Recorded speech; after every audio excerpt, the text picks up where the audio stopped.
kuslai kaban jing jin jar babun phi shem kila kya than bread baro ha uji suya phi on shan to yai dua to yai duai jing duai kala to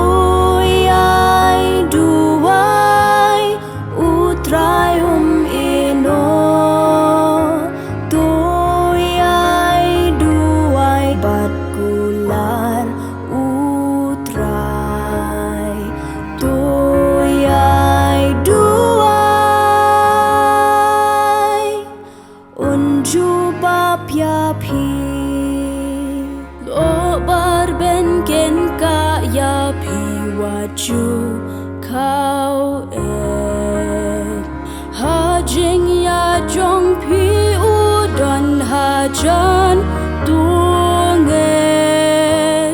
ban pelat ya phi u la utrai ba it to yai duai to yai duai jing duai kala to yai duai utrai ino to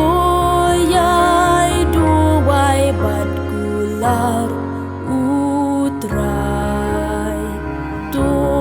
yai duai unju bapya phi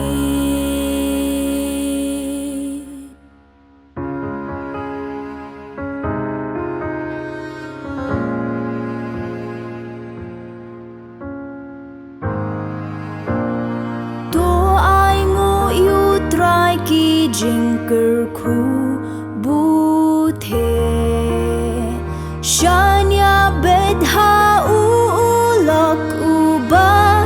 yai ne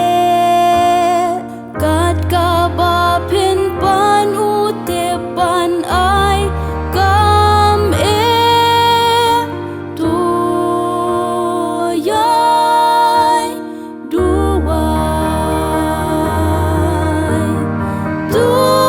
yai duai jing duai kala to yai duai utrai ino to